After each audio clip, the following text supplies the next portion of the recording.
perhaps be an illusion. And most people like to live in illusions.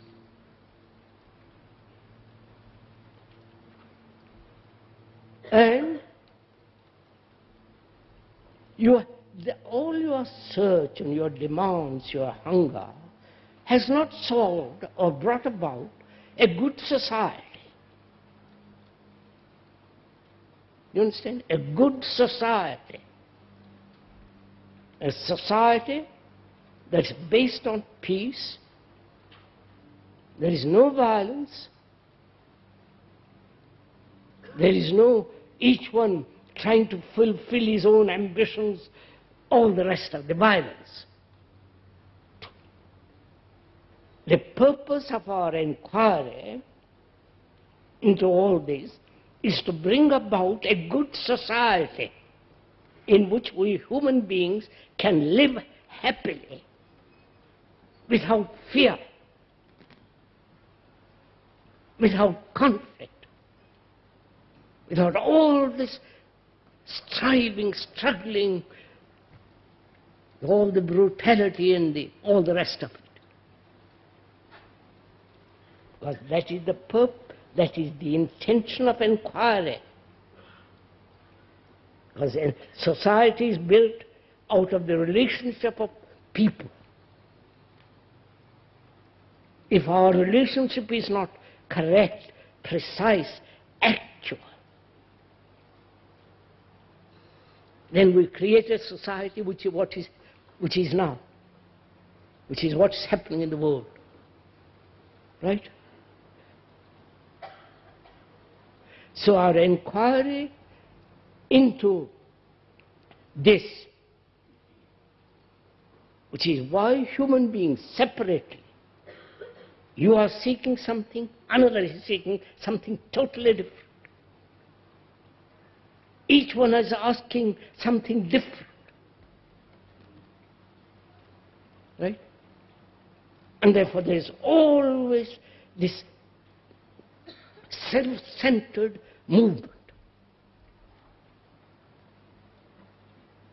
And the society which we have created is based on these self-centered problems, self-centered ambitions, fulfillment, and the self-centered discipline which says, I must, which brings about violence. We are inquiring into all that which we have, and also we are inquiring into a mind, your mind, mind. You understand? When we use the word mind, it's not your mind or my mind, mind. Because your mind is like the mind of thousands and millions of people. Right?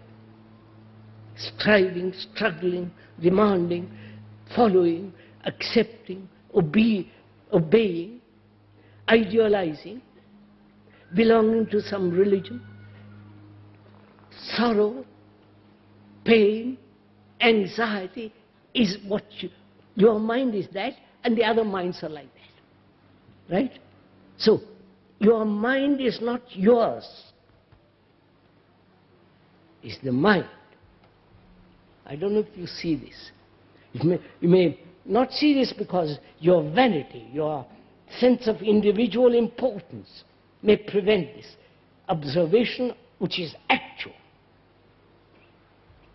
Right? I wonder if you would see this.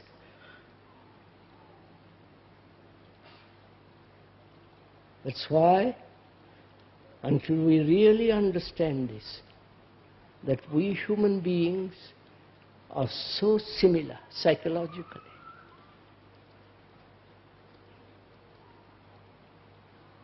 We human beings, right throughout the world, are so unhappy.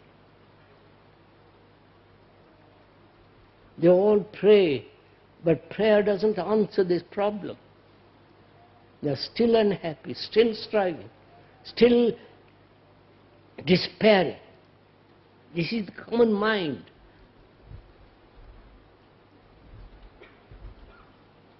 And so when we are inquiring, we are inquiring into the human being, not me and you. We are human beings. I wonder if you see. And inquiring into that,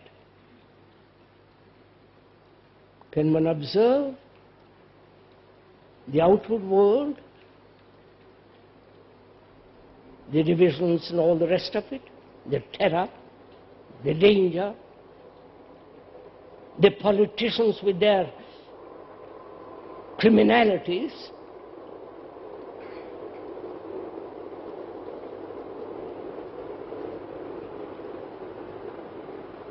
can we observe all that? Just to observe, not draw a conclusion. If we observe what is happening out there, and equally observe what is happening inwardly, then our actions are not your action and my action. I don't know if you follow this. Because we are then acting together. Do you understand? Because we have observed the same thing together.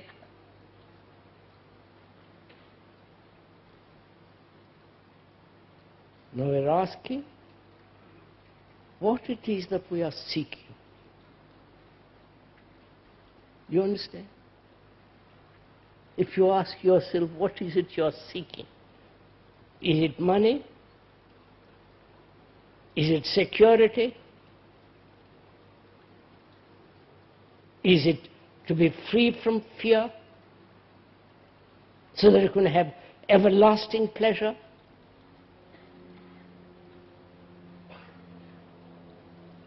Is it that you are seeking to be free from the burden of sorrow?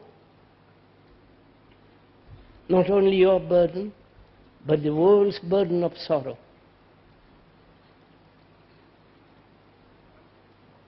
Or are you seeking,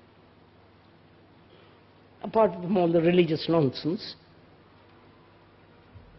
or are you seeking something which is timeless?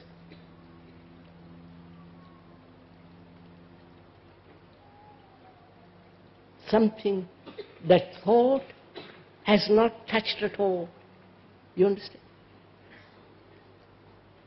Something essentially original.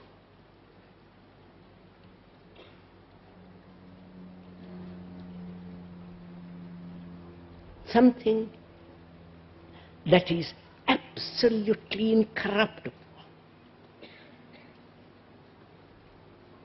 So find out for yourself as a human being, like the rest of the other human beings in the world, what is it one is longing, seeking, hungering after?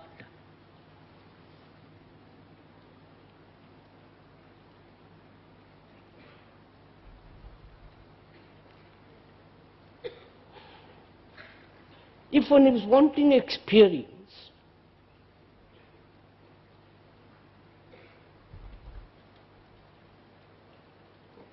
because one has had sensory experiences, sexual experiences, the experiences of various kinds, and when he said, that's enough, I've had all those, but I want some other cup. You follow? Some more. Is that what you're seeking? Some experience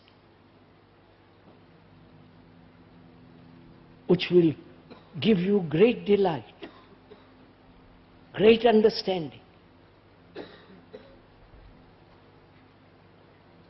an illumination, a transformation.